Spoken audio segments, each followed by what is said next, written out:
Hello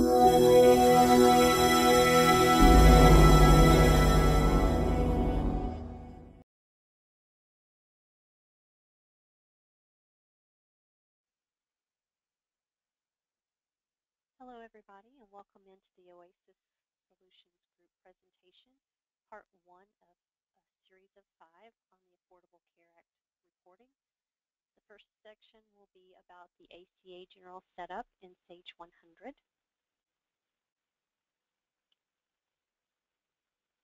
An overview of the general steps required to begin, and we'll talk a little bit more about these in a little more depth here in just a moment.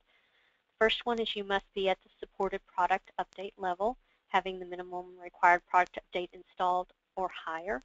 New this year, Sage has new payroll registry codes that need to be entered during this update. You must have the 2015 year-end IRD installed. You must also allow the security rights in role maintenance. You need to make sure that you have enabled the Perpetual History option in your payroll setup options. Then you must enter your data for the employer and employee maintenance for the reporting. And to process the reports via ATRIX Federal e-filing and reporting, you must also be current on your Sage maintenance plan and have ATRIX installed on your workstation. Step 1 is to be at the minimum supported product update level or higher with the new payroll registration codes activated. To check on your version, you can click on the Help and About Sage 100 ERP, and it will list the version that you are currently at. If you're on version 2013, you must be at product update level 9.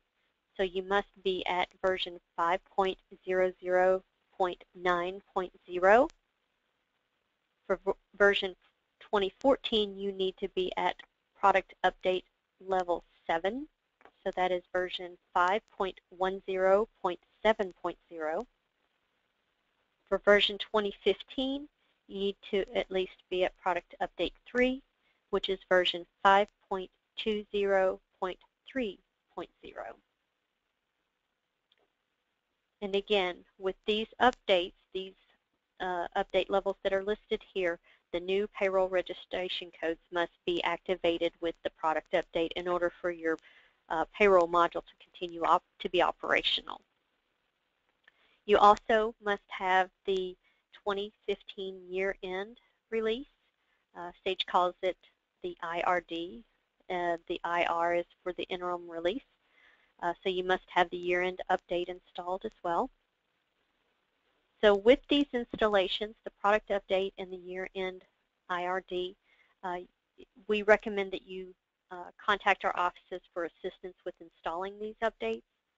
We want to make sure that your enhancements and customizations continue to work with these, so we need to make sure that they're compatible before they are installed. And again, the new registration codes will be required for these, so we will get you updated with that as well.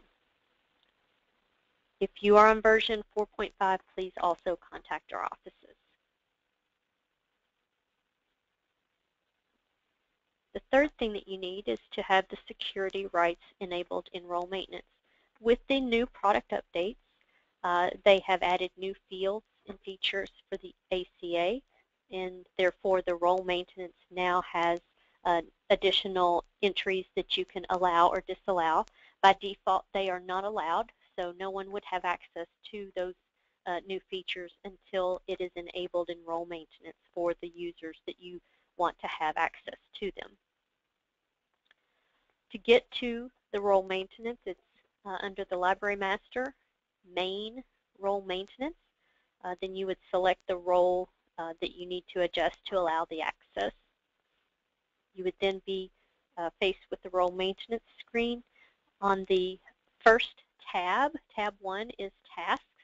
You would select the payroll module and then expand it, and then you would look for the maintenance/data entry and expand that. And the first two items in that section are the ACA employee maintenance and ACA employer maintenance, and you can enable those as appropriate for the users in that role. There's another piece to that. Under the maintenance and data entry, if you come down 2 more sections, there is the reports/forms section. And under that, the very first item there is the ACA applicable large employer report. So if you want the people of that role to be able to run that report, you need to allow that option as well. The fourth thing is to ensure that you have perpetual history enabled in your payroll setup options for each active payroll company that you need to report for. This setting should have been enabled prior to processing the first payroll of the year. We were notified by Sage last year that it would be required for the ACA reporting. So when we assisted last year during our year-end assistance, we did go in and look to make sure that the clients that we worked with did have that enabled.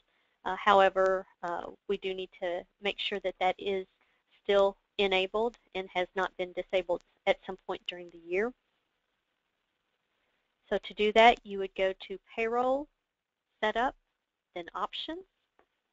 And on the first tab, on the main tab, there is the option for Retain Perpetual Payroll History. You'll make sure that it has been enabled with the checkbox there. Step 5 is for you to enter the data for your company as well as the data for the employee. And we will have separate presentations for those. Part 2 will be regarding the ACA applicable large employer report. In Part 3, we'll cover the employer maintenance.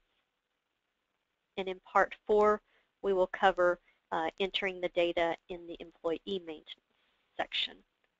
Part 5 will also be part of printing. And the last thing is to allow Atrix Federal e-filing and reporting to actually generate your report. There are some things that must occur. You have to have the Atrix software installed on the workstation of the user that is going to be doing the reporting. So if filing with Atrix Federal e-filing and reporting is new to you this year, you may not have Atrix installed on your workstation, so we'll need to make sure that that gets installed for you. You also must be current on your Sage maintenance plan. And because Atrix has to make sure that you have the most recent federal and state forms, one of the things that it does when you utilize their program is that it will go out and check for updated forms. So in order to allow that, your Windows permissions have to allow the updates from Atrix via a live internet connection. So this is something that we would want to test and make sure that you're able to get the updates as appropriate. And if we need to, if there's an issue there, it may require getting your IT folks involved to make sure that that is allowed to happen. So remaining in the series are parts 2 through 5. Part 2 is the ACA applicable large employer report. Part 3 is the ACA employer maintenance screens. Part 4 is the ACA employee maintenance screens. And Part 5 is, of course, printing the forms themselves. Additional resources that might interest you on the IRS website, they have the Affordable Care Act provisions. There's also the Information Center for applicable large employers, and then also the 8 things that applicable large employers or ALs should know about reporting and offers of coverage. That's a fairly new entry. So if you've been out there to the IRS website but haven't been out there in the last couple of weeks, that one is new. So thank you for viewing this presentation. For additional questions or to schedule update installation or additional assistance, please contact Oasis Support. Our phone number here is 502-429-6902, extension 227, or you can reach us via email at techsupport@oasisky.com. Thank you.